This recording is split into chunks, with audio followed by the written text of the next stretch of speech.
All right, what is going on, everyone? How you doing? Welcome to another episode of Talking Buffalo, your weekday daily driver for Buffalo Sports Talk and more. My name is Patrick Moran. Thank you to everyone out there, as always, for watching, for listening, however you consume Talking Buffalo. Appreciate you guys very much. Big shout out to our sponsors, Imperial Pizza, and also our friends over at Sunny Red's brand new outdoor patio. Make sure you go and check it out. All right, guys, this is our Thursday episode. I'm joined right now by broadcaster, podcaster, sports media personality, my buddy Steve Bermel. What's going on, buddy? How you doing? Hey, Pat. Good to chat with you again. I think if you're going to call me a podcaster, it's just because of my appearances on your show now. So you get some ownership of me being labeled as a podcaster. I guess so, man. I guess so. We are going to kind of have a little bit of a smorgasbord today. I want to get to a handful of topics. I want to talk a little bit of Connor McDavid, Sam Reinhart, of course. He scores 4 goals in a Stanley Cup clincher. That set a lot of Sabres fans off on Tuesday night into Wednesday. Going to hit on that. Florida Panther fans, I think there's a few of them anyway out there somewhere. They're celebrating today. Buffalo Bills training camp dates were announced. We'll hit a little bit on some camp stuff as well. Let me ask you a question before we get cooking here. Are you I never was till last year. Are you a Comic-Con kind of guy? Like, have you been to Comic-Cons before, whether it's in Buffalo or other towns anywhere else? No, you know what? There's some that I would go to. My buddy down in Florida is a huge Jurassic Park fan, and they have all the actors from that. And he's got so much signed memorabilia. He actually gave me a license plate signed by Reignites, which is awesome. They got to play Nedry because I like Jurassic Park as well. So I would definitely go to visit to see some of the celebrities that show up. I've never been, and it's not because I don't want to go. It's just never really panned out, or there hasn't been any instance where it's like, oh my goodness, I have to get tickets and go to this. So I'm not someone that's shitting on Comic-Cons or the ideas of spending time and money at them. My buddy growing up, in my early 20s, he owned a comic book store, and I would go hang out all the time, and I would play Magic the Gathering. I think Joe from Queens mentioned that or something too, that he used to play. But I did it more to support a buddy's business. Once he sold it, I stopped playing and never really I actually ended up giving my entire card collection to him. I'm like, this will help you, whatever down the road. So I used to hang out at a comic book store, but not even for the comics. I love the Marvel movies. I love the superhero stuff. So like I said, it's not like I'm forget that, I'd never go. I just don't think it's ever been in the cards. My buddy that was at the one down in Florida, it actually was a horror movie themed Comic-Con type thing. Mm-hmm. And that's where all the Jurassic Park actors were. And I would definitely fly down to Sarasota, your old neck of the woods, and just to go to that and meet some of the Jurassic Park characters. It's crazy, Pat, those kids, the John Hammond's grandkids aren't kids anymore. They're grown adults with wrinkles on their face, and that's a quick reminder of how fast I'm getting old too. But he had some really awesome pictures with the cast from Jurassic Park. It's funny you say that. So I have never been a Comic-Con type of person. I never grew up in the comic books. I got in the MCU actually in the last maybe 7-8 years or so, but I never envisioned going to a Comic-Con before. I was everyone cosplaying and in costumes and stuff like that. I'm it's kind of weird. Who the hell knows what's going on there? Anyway, last year I went to Nickel City Con, which is downtown. It's coming back, and I'll get to that in a second. But I went because 3 of my friends were going. It was a Saturday. It was nice out. I was bored. I wanted to drink beer. I asked if they had a beer stand. They do have a beer stand. So I said, screw it, dude. I'll go. And we go there, get a couple beers, walk around. I was literally mesmerized and blown away at this thing, man. Vendors all over the place. And it does, whatever you like. I mean, you got a lot of sci-fi things that I've never heard of. Mm-hmm. You know what I mean? People kind of dressed up in costumes that I've never heard of. But there was a lot of pop culture stuff, from popular movies and TV shows. If you're a wrestling fan, holy shit, man, there's a lot of wrestling stuff. The Dukes of Hazzard were there last year. Some shows that I grew up in, a lot of the cast from American Pie was at last year's Comic-Con. So anyway, I just walked around and I was just blown away. First of all, it's huge. And I just can't believe how many things were going on at once with vendors and shows and panels. And it's the ultimate, elite, supreme people watching. It truly is, man. I've never seen, I'm serious. I'm not sure in my life I've ever seen better people watching than I did last year at Comic-Con, and it was incredible people watching. Plus, I got drunk. It was it was a lot of fun. Anyway, I bring that up because it is coming back this year again, June 27th to 29th at the Buffalo Convention Center. They got single day passes, all day or all 3-day passes, deluxe passes, speed passes. You know, got to wait in line for autographs, things of that nature. Like I said, just endless vendors, options for food, beer, other drinks. It's awesome. And a pretty decent panel, I should say, of celebrities if you're an autograph seeker. Let me ask you another question here. This may tie into you personally, but I'm sure there's going to be a lot of wrestling fans out there who are going to be excited about this. Are you like a wrestling fan? Like the opportunity to meet some wrestlers, is that something that would interest you personally? Now, if you're not a wrestling fan, of course, that's not going to interest you.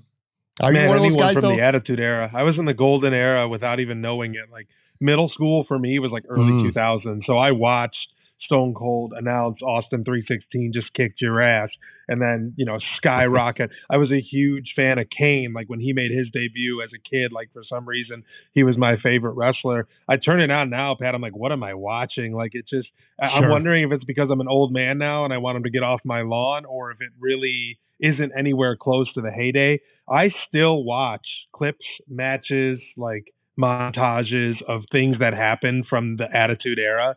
And man, we had it so good. So when you say, would it interest me to get in line and stand in line to wait for an autograph? If you're talking like Undertaker or Stone Cold or any of those guys, I'm in 100%. Anybody now, I don't know if there's anyone I would sign up for to stand it. I don't know if I want their autographs without having to stand in line, because I don't know much about them. And it's not because I haven't given it a try. Like I've given it a shake, and I miss the heydays, the golden age of, you know, blood and being off color and just being like, you know, walking the line with DX and like toeing the line. I didn't know when I was 12 years old what I was watching, but man, it was awesome. I knew that much.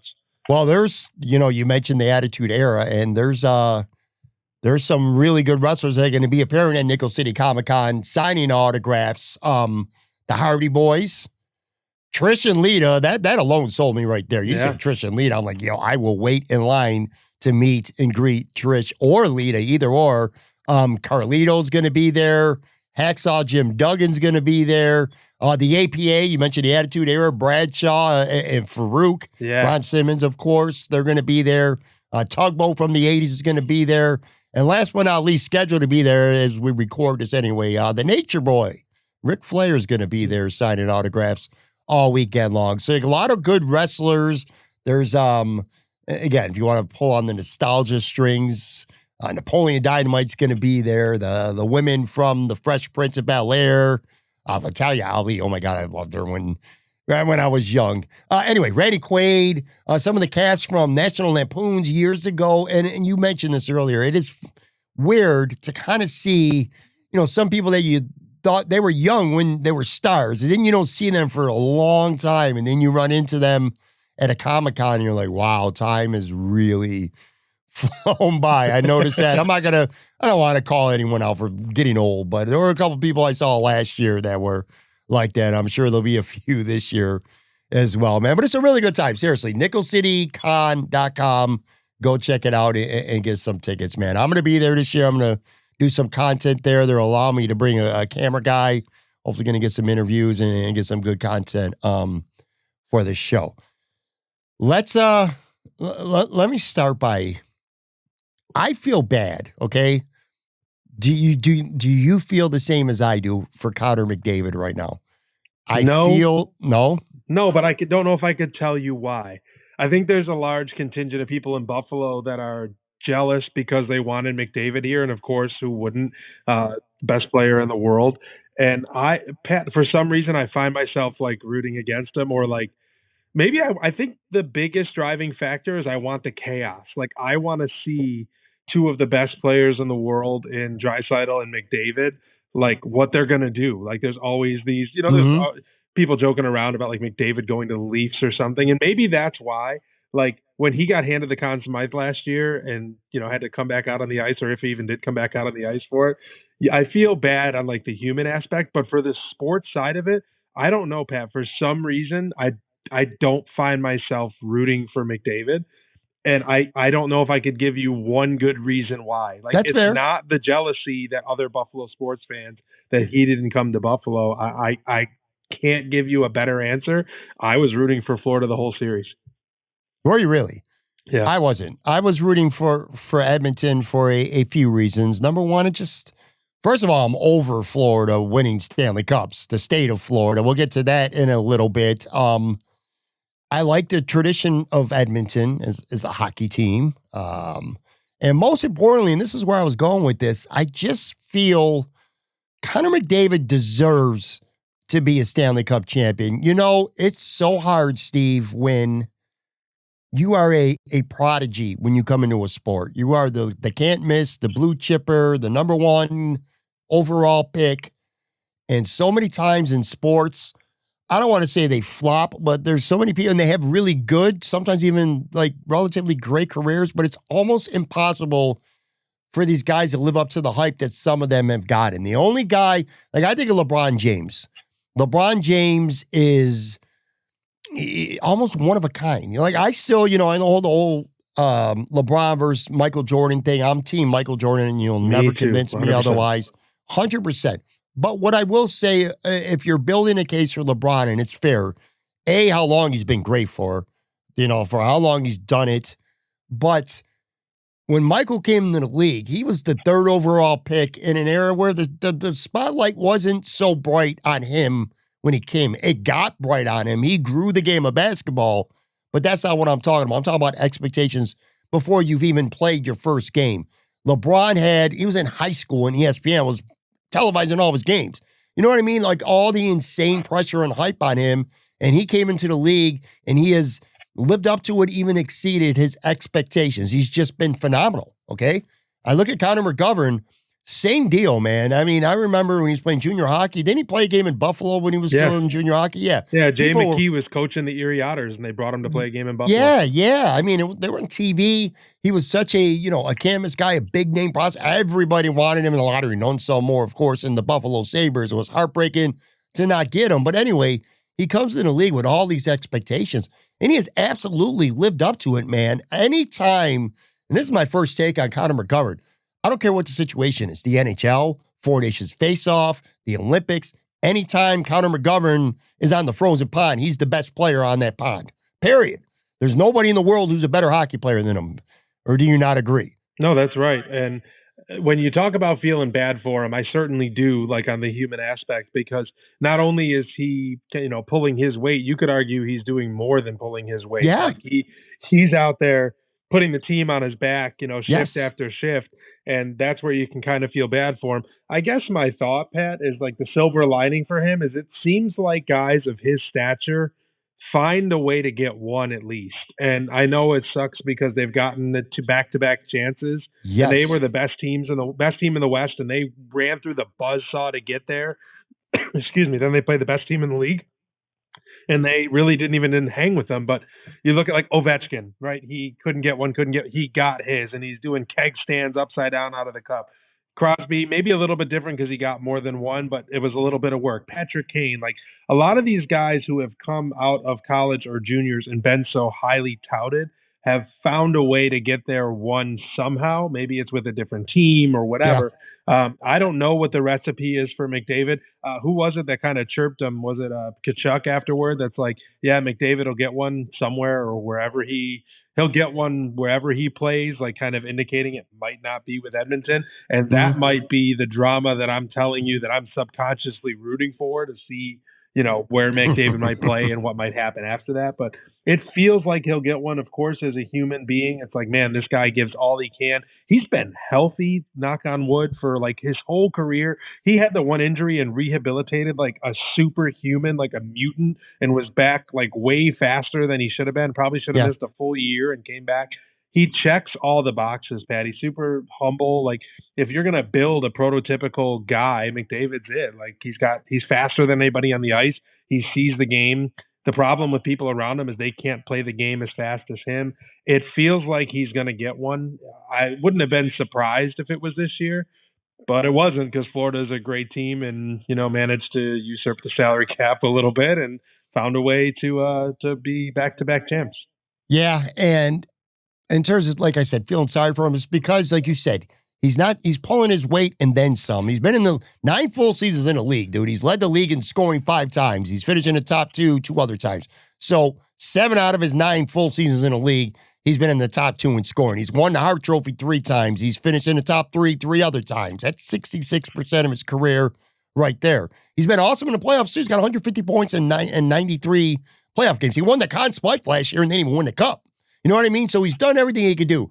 You are right, though. I was going to ask you that. I feel like you kind of already answered it. Is it fair or not if someday down the road, and again, this is a guy who's the best player in the league. He's been the best player in the league for a while and will probably continue to be the best player in the league for a while.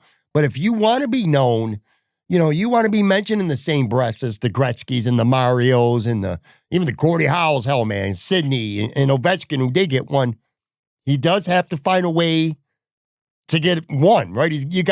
You can't, like, he could dominate every year. He can win 3 more Harts. He can win 4 more scoring titles.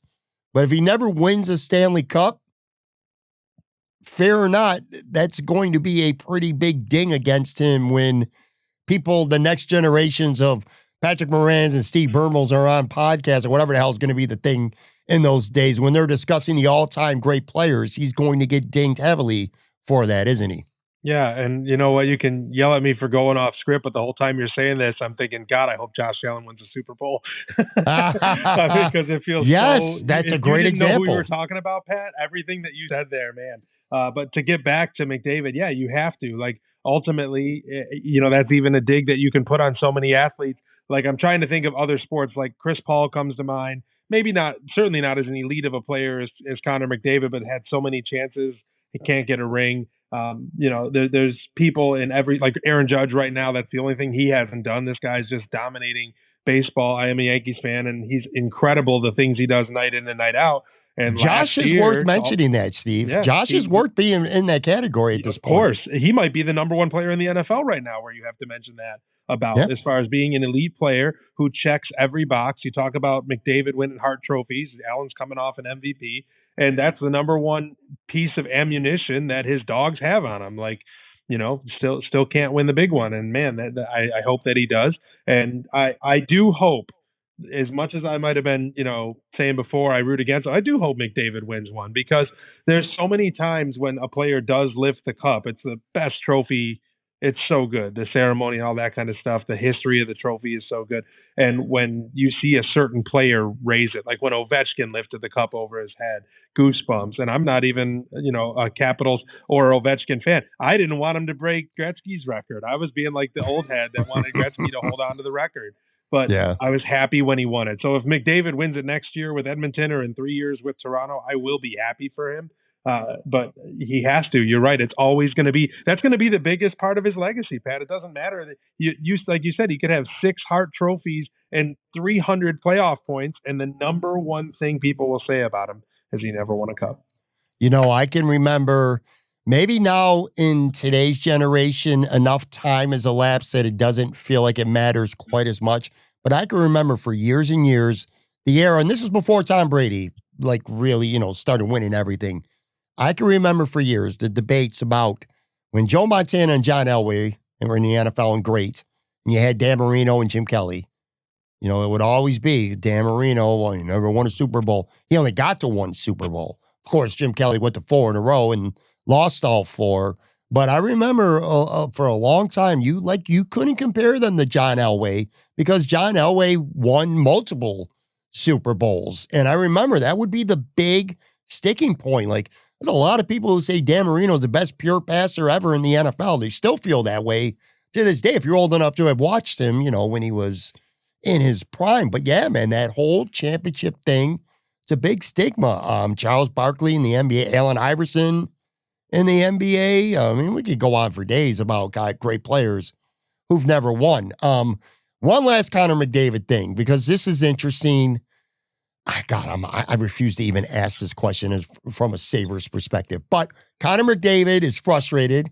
He wants to win. Well, at least speculation is that he's frustrated. He has not outwardly said it himself that, anything about not wanting to be in Edmonton in the future, stuff like that. However, this is his last year. He's going into the last year of his contract. He could be a free agent. If Edmonton can't win and he decides that they're not going to win a cup and he says, you know what, man, I'm not going to resign. I'm telling you guys now, I'm not extending. I'm not signing with you. I'm going to see what's in the market after next season. Edmonton might get into, well, we can't lose the best player in the world and get nothing for him potentially in return. We got no choice. He's got us by the balls. We got to trade him. What? Just for fun. I'm going to do it. Just this is for the fun. Chaos I want, Pat. Bring it on. You want chaos? I'm going to give you chaos because I've seen this floating around Twitter.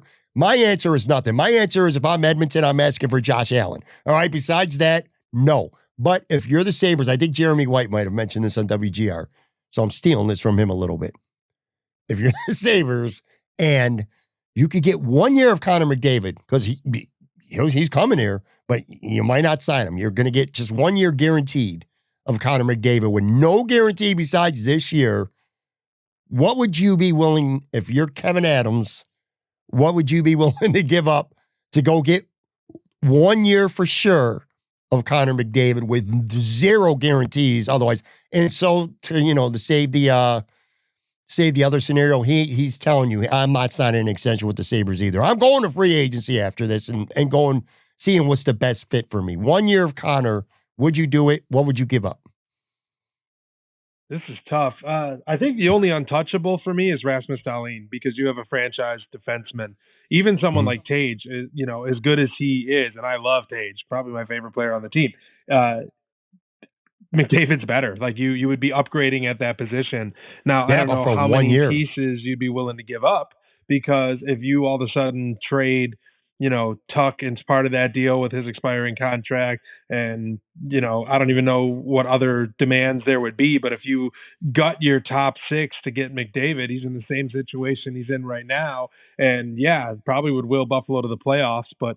I don't know if we've seen McDavid's not enough to win a Stanley Cup. You need a goaltender. You need some better bottom six players. You need some better bottom pair defensemen. It would be awesome. Can you imagine how much fun it would be? They would instantly sell out every single seat. They would sell out the whole season and it would be amazing. But I don't know that it would necessarily mean success. So, I'm the same guy that said, I don't know if they need to sign Mitch Marner for $14.5 million a year. I don't think I need to trade for Connor McDavid for one season, especially because you're going to have to sell everything around him. If you could add Connor McDavid to this roster, my goodness. I mean, I know that goes without saying, but if you add him to this roster, they're a contender for sure. But you'd have to give up so much. The team would be gutted. What do you have left? It's going to be, McDavid playing with Hellenius and I don't even know McLeod. I just don't know who would be left. So, right. It would be hard to build a team around him, which is exactly the problem Edmonton has had. As good as they've been, they can't get all the way with what they have, and it feels like the Sabres would be in the same situation as the Oilers are now. He's going to be better off if he can find a team that just needs that piece. And man, can you imagine if he gets traded at the deadline, Pat? Like all of a sudden with the ability for Edmonton to withhold cap and knowing that he's a rental, it could be it might be the biggest trade in NHL history. Sure. I know there's been some really big ones, but that's the chaos I'm rooting for. So if I could sign up for my scenario, let him play. He tells Edmonton he's not coming back. They trade him at the deadline, and he goes and plays for, I'm trying to think of a team like Dallas, a team that's like close but just can't quite get over the hump, and brings them a cup or something. That's the chaos I'm rooting for. Yeah, with Buffalo's luck and the way things have been going the last half dozen years, he'd end up with either the Panthers or the Tampa Bay Lightning probably somehow, some way. Anyway, that's sci-fi. That's fun. That's a multi-universe thing. That shit is not going to happen. But anyway, here's what did happen Tuesday night. The Florida Panthers won the Stanley Cup for a second straight year. And, if they would have won 4-1, they won, say they win 4-1 and four other guys score a goal, whoever, doesn't really matter who, other players. You're like, all right, it sucks. Hey, another cup for Sam Reinhart, another cup for Rodriguez, whatever. Not a big deal. But he goes and scores 4. Sam Reinhart scores 4 goals as they clinch the Stanley Cup. That just feels so sabery to me. And, I worked Tuesday night, so I didn't get to see the whole game. I knew what would happen, though, and I knew he scored 4 goals. And I got home late, and I went on my socials at around 10:30, quarter to 11 or so. You could predictably know what was going on Sabres Twitter. You know what I mean? It reignited the fire that maybe, over the last couple of weeks has kind of dimmed a little bit since the end of the regular season. Well, it's back because it's like, of course, it's Sam Reinhart who scores 4 goals. I want to start by taking a kind of cheap shot at a few people. Can I do that? Because I don't care. I'm going to do it anyway. I find it interesting, Steve, that and I tweeted about this. A lot of when Sam Reinhart was a Buffalo Sabre, there was some media people who kind of treat him like shit, man. All right, they did, and they didn't think very much of him as a player. In some cases, they didn't think very much of him as a character guy either. Let's just put it that way. And I found it really interesting because I went back late Tuesday night and I'm looking at some tweets from the people that I'm talking about. Listen, man, I'm talking about Paul Hamilton. I'm talking about Jerry Sullivan. Talking about, to a lesser extent, John Worrell. Guys who have been less than complimentary, let's just put it that way, about Sam Reinhart. And I found it interesting that multiple, again, Buffalo media members who kind of shit on him, at least, they were radio silent in that Florida clincher last night. And I'm going like, you're not even going to tweet about the game. You're not going to mention Sam Reinhart by name. I don't know, man. I am a mountain of shitty takes, but I own them. Like, own your shitty takes like most people do. I just want to point that out. I don't even need a response from you on that. I'm just saying it really annoyed me to see that. But anyway, on the other side, I don't know if you've had a chance to read it because you worked and you've been busy all day, but Mike Harrington from the Buffalo News actually put out a really interesting column, I thought, on Wednesday about Sam Reinhart. And I thought he had some really good points. And we all like to kill Kevyn Adams right now for everything. It doesn't matter. If it's raining outside, some people are just going to blame Kevyn Adams at this point. That's just the way it goes, right? Well, we'll start here, Steve. It was not Kevyn Adams who didn't want to sign Sam Reinhart long-term. And Mike points this out in his column. It was Jason Botterill. Jason Botterill was the GM who did not want to sign Sam Reinhart long-term when Sam Reinhart was interested in getting a long-term deal. Let's start there. That's so interesting. We could shit on Kevyn for a lot of things, but that shouldn't be one of them. By the time Kevyn took over, Sam was ready to bounce. You know what I'm saying? Let's start there because I know so many Sabres fans are mad about what Sam Reinhart's doing, but it's a Botterill thing, man. I'm not mad because I love Sam. That's part of the reason that I'm excited for Florida because I love the way he plays.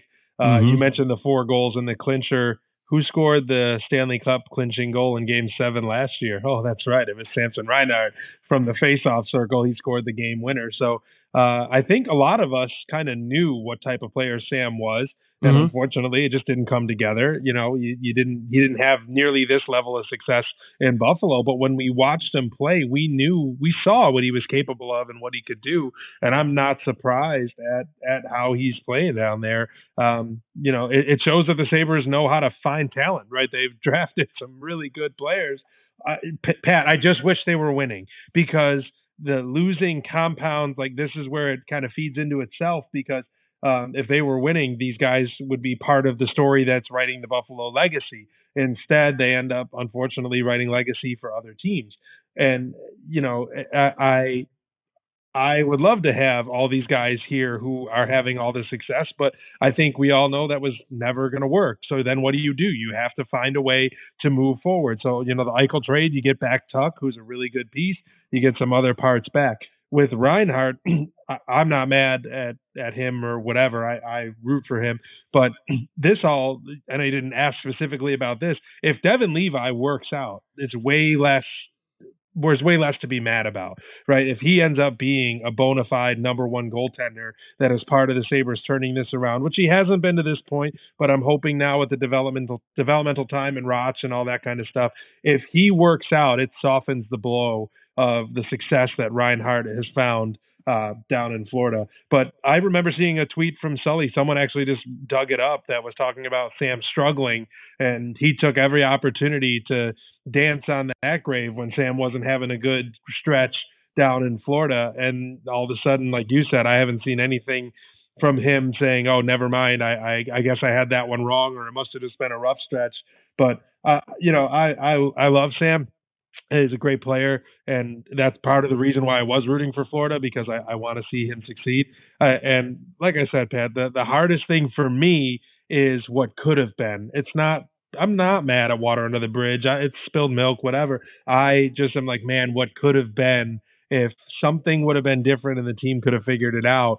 This could be all part of the story that the Sabres were writing. Instead, like you said, there's plenty of ammunition for people to say, oh, look, another player, right? They leave and find success. I'm just ever the optimist about the Sabres. I love them, man. Plenty more coming up right after a quick break.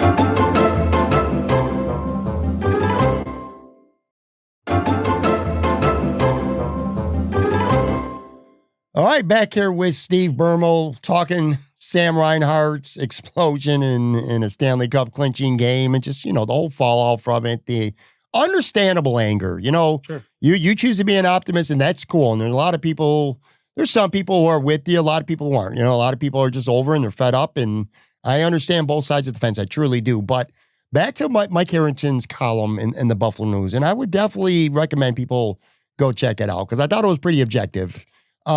He points out, when Sam was here, you saw signs of Sam developing. You saw signs of him being a good to potentially great player. And as he got better, you'd see those signs a little more often, but it was not a finished, polished product by any means. And Mike points out that during his time here, he never scored more than 25 goals in a season with the Sabres. He never he only had more than 50 points once. He had 65 points once. Besides that, he never had more than 50. He averaged a little over 22 goals, 49 points a season with the Sabres. So he was a good to very good player, but not necessarily great. Like he goes to Florida, that's when he starts scoring 50 goals. You know what I mean? And becomes a star player. And one thing that we don't think enough about Steve, because he was young when he still got traded. You know what I mean? He'd been around for a while because you're second overall pick, but he's not an old player. And he's gotten older and smarter and more mature. And I mean, Wayne Gretzky, the greatest player who ever played the game, said he's one of the smartest players that he's seen. You know what I mean? He said the smartest. He said he might be the smartest to ever play the game. Here's the thing, Pat. When Sam was here, I would tell you, I think the Sabres defense was the worst in the league. Like their forwards didn't play responsible defensive hockey. Their defensive unit was not good. And then players that were good, like I'm not here to defend Risto, but he was playing 31 minutes a night on the worst defensive team in the league. Of course, he's minus 60. Like he's not getting any support from wingers. Nobody's collapsed into the front of the net. They were so defensively irresponsible, and goalies get hung out to dry, and fans blame the goalies. And that was the case for a very long time. They're trying to get better defensively, getting forwards that play a good two-way game, getting defensemen that are hopefully going to be better at getting the puck out. When he was here, look at the situation. Arguably the worst defense in the league. In my opinion, the worst team defense in the league.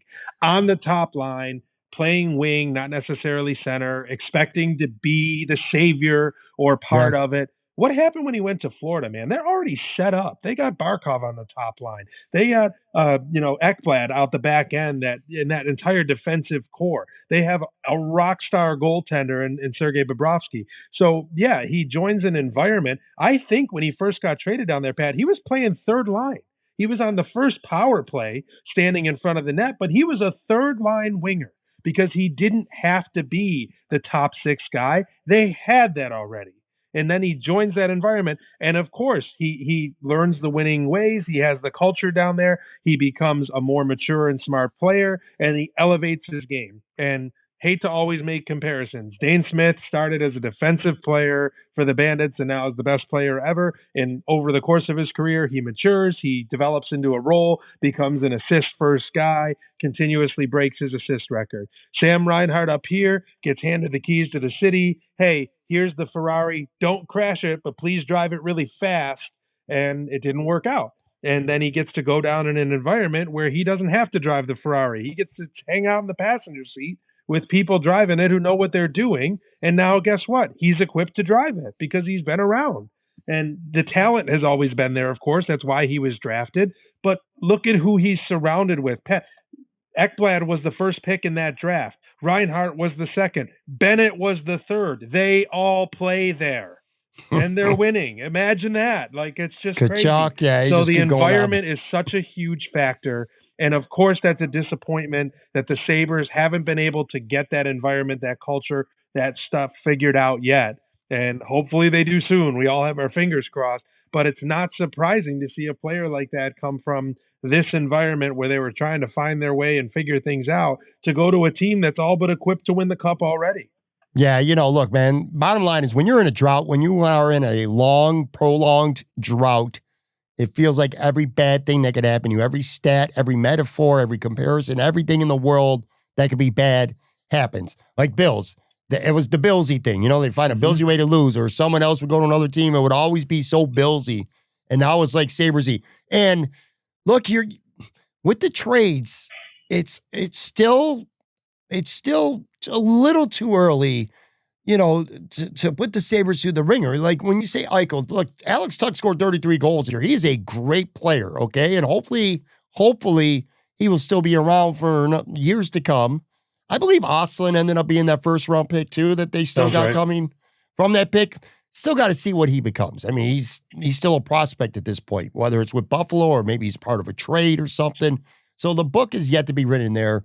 And like you said, let's see what Devin Levi, because by the way, Yuri Kulik is probably, there's a good chance he goes into opening night, the Sabres' number one center right now on the team. So let's chill on that. But forget about the Stanley Cups that all these guys are winning when they leave the Sabres for a second. To me, the most Sabres-y thing or Bills-y thing, whatever you want to call it, is Monday, they announced the Olympic rosters for next year. And props to Rasmus Dahlin, of course.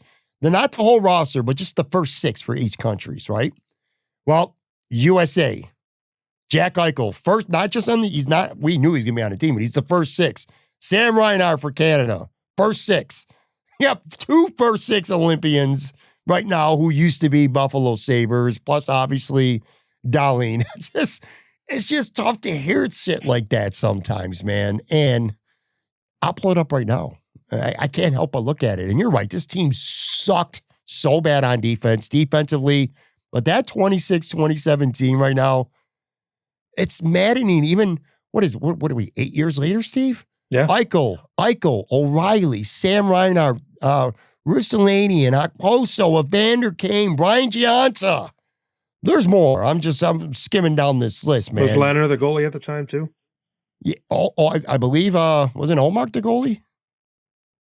Oh, yeah, Robert Leonard was the goalie. My bad. Yeah, so yeah, Robert Leonard's the goalie. Stanley Cup winner. Holy shit, dude. Mm-hmm. Evan Rodriguez was on that team. I mean, he was nothing then, but he's been a good player since. It's just, God. What a great career for him. He comes to Buffalo probably as a favor to Eichel, right? It was his line mate in Boston and wasn't even drafted, and they bring him in as a free agent, and he kind of makes the team probably because Eichel's got his arm around him, and now look at the guy, right? He had some success with Pittsburgh, Colorado, and now with Florida. Just awesome. Well, Bogosian, I could keep going on. Like I said, I'm just going to get myself more aggravated if I talk about it. But yes, understandably so, what Sam Reinhart does to clinch a Stanley Cup just pisses off Sabres fans even more. And it's not going to stop until this team turns it around. Will they turn around this year? We'll see. I want to ask you about Florida fans, okay? This has been a big thing that I've been seeing all day on Twitter. Mike Bunt from Trainwreck Sports found a number and he put it up, and it's people been going nuts over it. Only had a 3.2 rating in the Miami-Fort Lauderdale market. That's less than a third of a Miami Dolphins regular season game and a quarter of what Miami Heat did when they're in the NBA Finals. And you're a Bandits guy. I know you're going to like this. I'm all over it. Quite literally, the Buffalo Bandits in NLL had a higher local rating on the CW. 3.7 in game 1, 4.0 in game 2. Both of those games, higher rating locally here than the Miami or the Florida Panthers had when they won the Stanley Cup. First of all, props and homage to Buffalo Bandits fans, for watching who couldn't be at the game. I was watching it. It was awesome. But yeah, what does that say about the fan base in Miami? A 3.2 you pulled in a Stanley Cup? Come on. In a clinching game. So I've only been to a couple of away rinks in my life. Columbus and Florida, I think, might be it. My wife and I were on our honeymoon in, I'm being a bad husband, 2014 maybe? No, 2011. Holy cow, it's been 14 years. And we're on our honeymoon, and we're at a hotel in Fort Lauderdale. We were boarding a cruise ship on Saturday, and it's Thursday afternoon. And I look, and the Sabres are playing in Sunrise. Now, bad at geography, I look it up, and it's half hour away. So I say to my wife, hey, the Sabres are playing a half hour away tonight. And she gives me the look, right? Like, she says, we're on our honeymoon. But the next words out of her mouth, she goes, yeah, when are we ever going to have a chance to do this again? So she was in. She liked the Sabres. At the time they hadn't lost her yet. And we didn't even get an Uber. They didn't exist. The hotel called us a driver. He drove us out to the game. He gave me a cell phone number. I texted him when it was done. I paid $60 at the window for 2 tickets, like 12 rows from the ice. Had great seats. Wow. The Sabres won. Vanek scored. I think they won like 3-1 or something. Everyone in the row with us were Buffalo transplants. They had just been in Buffalo the weekend prior for the Bills beating New England when Fred Jackson knelt at the 1-yard line. And we kicked the winning field goal. Lindell kicked the winning field goal with time expiring. They were just in Buffalo the week prior. And obviously they saw we were Sabres fans, so we kind of connected. There might have been 1,500 people there. Like that entire rink was empty. And everybody that was there was a Sabres fan because they were Buffalo transplants on the east coast of Florida that night. So watching them all of a sudden sell out is exciting, but I'm not surprised by their ratings. Like, of course you're going to games when they're winning. Like, that's easy to do to sell them out, but a 3.2, like he's pointing out, that means 97% of households in South Florida were not watching the game. Someone asked him on Twitter, what were the ratings in Buffalo? Because if you look at most Stanley Cups, the number one market is, Pittsburgh. The teams that are playing are the numbers 1 and 2 markets, and Buffalo always ends up as the third in the whole country. So I wonder what kind of numbers Buffalo put up for the Stanley Cup final, but I'm not surprised that the numbers were bad, but I didn't think they were going to be that bad. I'm going to semi defend Florida sports fans. Okay? And I know this from a little bit of experience. As you know, and a lot of people know, I lived in Florida for a little over 5 years. I moved there in 2016. I came back in the summer of 2021. I lived on the other side of the state, though. I lived in near Sarasota, Bradenton, closer to Tampa. But I've been to Miami 6-7 times at least. Here's what I'll say about Florida in terms of sports. Professionally, the market blows. It's awful. We're talking about the Panthers. The Miami Heat fan base sucks. I lived near Tampa. Dude, before Tom Brady got there, the first 4 years I was there, I went to Damone Harris, who's from Buffalo at the time in UB. He played with Tampa in the organization for 2 years. I'm a very close family friend. We used to go, we went to all the games. It was like going to a neutral field game when whoever they were playing. Like if Tampa was playing New Orleans, an NFC South divisional rival game, you'd see more Eagles jerseys, Broncos jerseys, 49er jerseys than either team. Legit. They just didn't care. Don't get me started on the Tampa Rays. I mean, we already know that they can't draw more than 4,000 or 5,000. I will say the Tampa Lightning are the one exception. They have a pretty strong fan base. Although I went to some games with not with Sabre fans, but there were so many Sabre fans there because of the transplants. But the Lightning have a pretty strong base. But anyway, my point is professionally, they're the worst. They're awful. But that is because, in fairness, unlike Buffalo, which is a pro sports town, Florida is a college state. Like college football in Florida is huge. Miami, Florida State, Florida. It's huge. Basketball is, a big deal. Baseball and high school and college sports are much bigger in Florida than professional sports. So that combined with the fact that pretty much nobody from Florida is actually from Florida. People end up in Florida at some point in their life. I kind of give them a little bit of slack, but it does suck.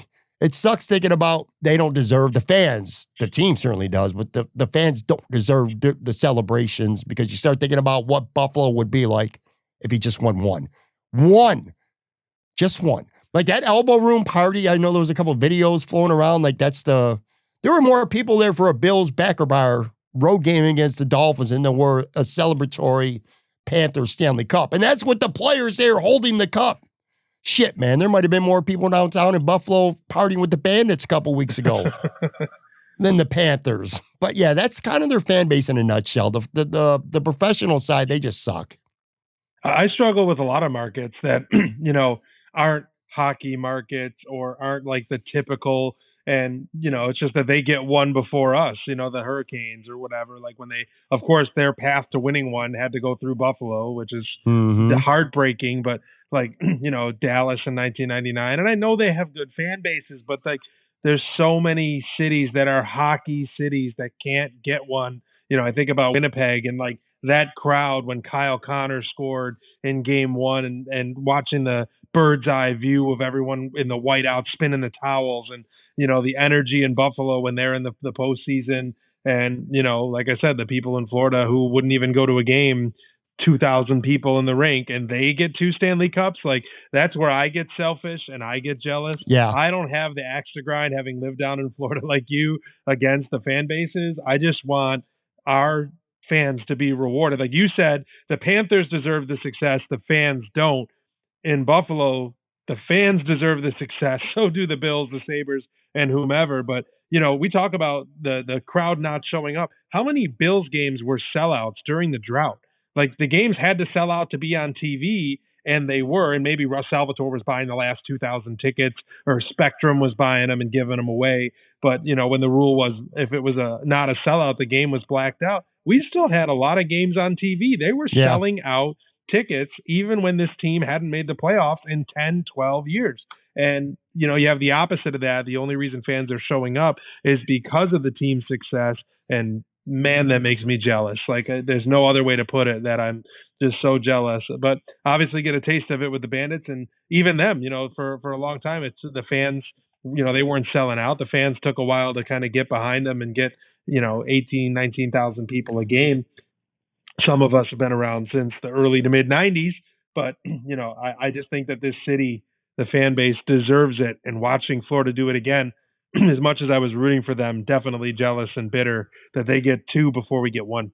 That's why I keep going back to, I've been saying it now for, well, actually multiple years, but especially now more than this year than any. If you're not a Buffalo Bandits fan, right, you have no idea what it feels like. You don't know what it feels like. If you are a diehard who cares about the team, then just jump on the bandwagon because they're in the championship. But if you care about the team, you follow the peaks and valleys, you got rewarded. And you know what it's like. Those people know what it's like. Other people here in Buffalo, lifelong Buffalonians, man, if you ain't been around since 1964, 65, when the Bills won 2 AFC championships, you just don't know. So, like I said, you like Sam Reinhart. So a big part of you is happy for him. Yeah. A lot of Sabres fans, again, it just reignited the anger, and it stinks. It stinks for them. It just makes the organization, it's just a black eye on them even more. But that said, you wipe the stink away, because the upside is today, as we record this, as people are listening to this, it is officially NHL offseason now. Not to sound corny, but every team's 0-0 again. You start over. I don't want to get, not today, because you'll be out again soon.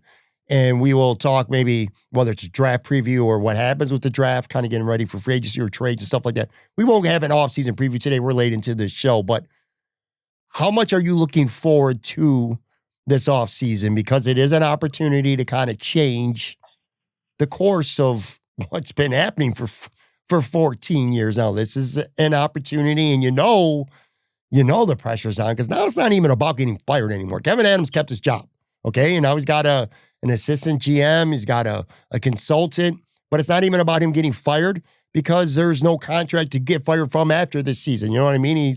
He does the job, he gets an extension.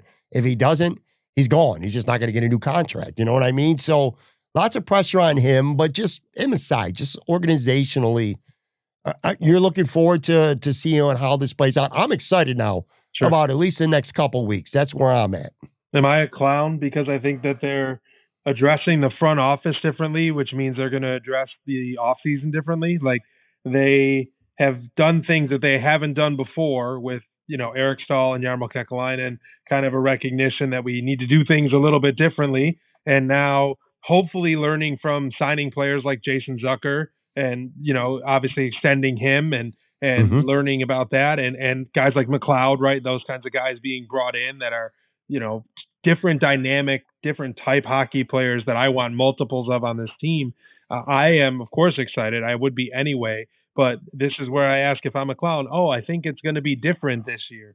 Maybe because I'm just holding out hope, but I think that you look at the difference from the top down that they're making, not even changes, just additions. It's almost like an admission. Okay, something's got to give. We can't do the same things and expect a different result. So my hope is that they're going to do something crazy. Once again, I'm the agent of chaos. I'm a fan of all of it. I'm not saying that they're going to blow this team up, but every day there's a different rumor about someone that might not want to be here. Someone's going to get traded. If it's true that Bowen Byram is going to get traded, that should bring you back a decent trade. Yeah. I'm not saying too much because he doesn't have term, right? He's got, I think he's an RFA. He's got arbitration rights. But some of these players that they could trade are nice chips to trade. Like they would give them an opportunity to get better. Of course, they have money for free agency. We've talked about Mitch Marner on the show. I'm not necessarily interested in that, but give me 3 players at $5 million each, like a Jason Zucker, and I think that changes the dynamic of this team. And I think that they're going to add, hopefully, the right kind of players, the kind of players that Kekalainen always seemed to target with a little more edge and grit to round out this team. And maybe a partner for Owen Power, someone that's going to play with Dahlin, although anyone can play with Dahlin. Of course, I'm excited. I would be anyway, Pat, but I do truly feel like there's been different things happening already this offseason that gives me more hope that this is going to be a really good offseason for them. The last thing I'll say about the Sabres here is I do think any move that they make any move of any kind of real substance anyway, whether it's 1 move, 2, 3, 4, whatever it's going to be, anything they do is going to be with an eye on being better right now. It's not going to be trading, just let me think of a name, Jordan Greenway. They're not going to trade Jordan Greenway for a guy who's going to be, maybe in the league in good 2 to 3 years from now. They don't have that. It's just it's an administration that with the general manager, at least anyway, just doesn't have that luxury of patience at this point. He kept his job. That's what it is at this point, and I think any move that they make is going to be, does it make our team better in 2025? And if the answer is no, I don't trade think they picks and prospects for players, not the other way around. Like exactly. You're mentioning trading Greenway for a prospect. I want the other way. When I was listening to some ideas about like trading Consta Helenius, I was like, what? Why? And they might need to. I mean, they traded Savoy last year, and McLeod was a pretty good part of the return, in my opinion. So if 100%. They do more of that, I'm good with it. Yeah, and look, so the draft's June 27th, and it's going to be interesting whether, if they keep the pick. Trade the pick.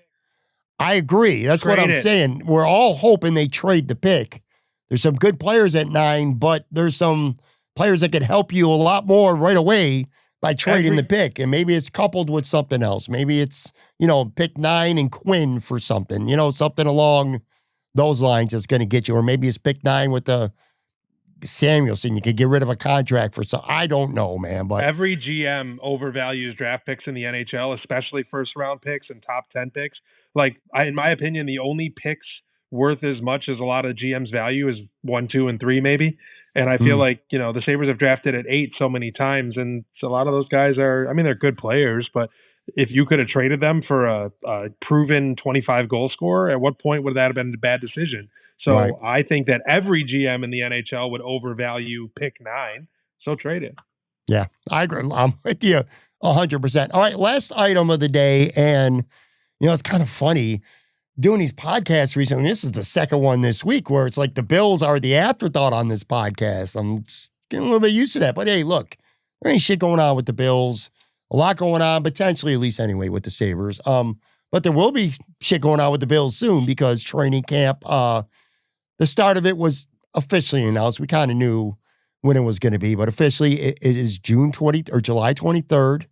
There are 10 practices that will be open to the public at St. John's Fisher, and there's one as well at Highmark Stadium. They got one other practice, but that is closed off to the public. I think we've talked about this before. Just with your job and you're busy, and you're probably not going to get an opportunity to actually physically get to camp to be able to watch a practice. I'm hoping to get to at a minimum half of them. I'll probably do a couple shows, from Rochester throughout camp. But even if you can't get there, you're still going to pay close attention, obviously, to what's going on at camp without making this into a training camp preview because it's too early for that. Just off the top of your head here, what's like one or two things that you're looking forward to following along? Like I said, if you can't be there physically in person, jumping on social or just catching up on reading clips, things like that. What are one or two things that you're looking forward to with Bills camp starting here on July 23rd? Yeah, obviously James Cook, everyone's still wondering. I know he said that he's going to participate. We'll see how that goes. Is it going to be a hold-in situation that he shows up but doesn't participate? I want to take him at his word that that's not what he's going to do, but of course that's going to always kind of be on everyone's mind. And the other thing is the defensive backs. What's going to happen? Are they going to have Trey White in that spot? Is it going to be Hairston? What's going to happen there? So that's always where my brain is. And linebackers, I heard you guys talking about, maybe the role that Andreessen could have. And I know what a big fan you are of Balin Spector. And see what happens. I like him as a person. Of course. I feel bad. Linebackers and defensive backs I want to see. It's funny because we talk about potential position battles or competitions, and the reality is they might not even exist. We might know more after training camp starts, but they might already have Trey White inked in to be the starter on the other side of Christian Benford, because how they tend to have rookies wait their turn. I don't know. Or maybe they already have Hairston set to go there and Trey's going to play. I don't know. So that's where I'm most intrigued heading into training camp is the couple position battles out there. And then, of course, what's James Cook going to do? When it comes to Trey White, I'll be watching him real closely because I feel like the pendulum could swing so far either way with him. I could legitimately could see him being a starter for week 1. How long he would hold off Hairston for, I think that depends on Max Hairston. Trey White's ceiling is here. Max's is higher, but you got to get there first. Who knows how long it might take training camp. It might take half the season. I don't know. Trey White could be your week 1 starter. Trey White could also get cut. He could possibly not even make the football team. It's possible. If he looks slow, how you look in spring and in jersey and shorts is sometimes different than how you look in training camp, physicality with the pads on, possibly, a couple preseason games. Nothing that happens with Trey White would surprise me. If you see the Trey White that we saw at the beginning of last year, he's going to get cut. You see the Trey White that you saw at the beginning 2 years ago with the Bills, before he got hurt again, Trey White's going to start. I don't know. I'm interested in that. And then the other thing that I'm interested in, and without doing a deep dive today, is Elijah Moore versus Curtis Samuel. I'm creating my own competition here right now because assuming everybody stays healthy, you have Keon, Shakir, and Palmer locked in as your top 3. One of those guys is going to be your 4th, whether it's Moore, who's looked really good this spring by all accounts. I haven't seen it, though. I'm looking forward to seeing it now, versus Samuel. One of those guys ain't going to play on game day. If you're healthy anyway, you're not dressing 5 receivers, especially 5 who don't play any special teams whatsoever. So whoever loses that battle is probably not going to dress. And it would, if Elijah Moore looks good enough, it wouldn't stun me to see the Bills try to trade and see if they get something for Curtis Samuel. But for me, that's going to be a real battle. And then maybe behind him, does Jalen Virgil or Tyrell Shavers, does one of those guys play so well in camp and look good on special teams that maybe the Bills keep 6 receivers so they could have a guy who plays special teams. But for me, Elijah Moore, how he looks and how Curtis Samuel looks, I think they have their own unofficial competition for if no other reason, if everyone stays healthy, playing time. Yeah, and we'll see. The other thing that changes for me with the receiving core is the wild card that is Dalton Kincaid, because he kind of plays big slot. So that's always kind of, you don't have as many spots open for receivers, especially in the slot, because you have Kincaid, who's probably going to play there a lot of snaps. And just because Kincaid is on the field doesn't mean that Dawson Knox isn't.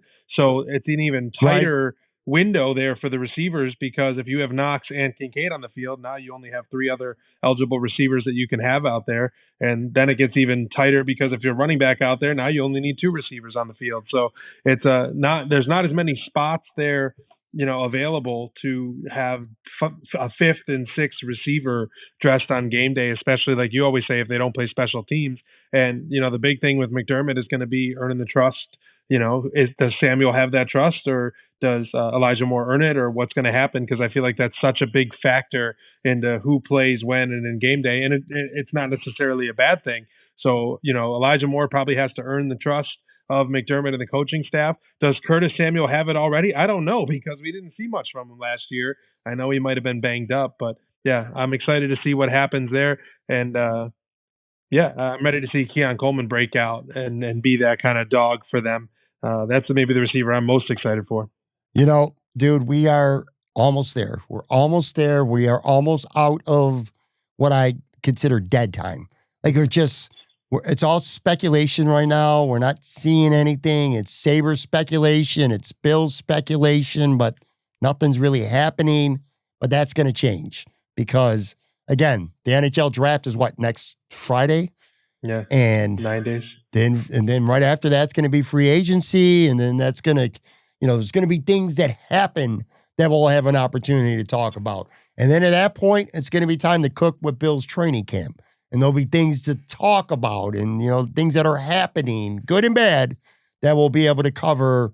So there's like this dead time of just trying to really reach to get things. The days of it needing to have an episode because Sabres fans are pissed off that Sam Reinhart scored 4 goals in a Stanley Cup, man. That shit is coming to an end. It's going to do it for today's episode for 2 reasons. Number 1, because we're running out of things to talk about. And also, number 2, I have been staring at these things, dude, for like the last hour and 10 minutes or so. I'll put them on. Little Debbie red, white, and blue snack cakes. I am going to eat this entire. I picked them up literally right before you and I started recording. Supposed to be on a diet. Shit ain't working. Red, white, and blue Little Debbie cakes. Say goodbye to the whole package in about 5 minutes, man. I appreciate you, bro. This was a lot of fun. Yeah, thanks for having me. Always a pleasure chatting with you. All right, guys, I will be back. One more episode, Pod Bag, coming up tomorrow.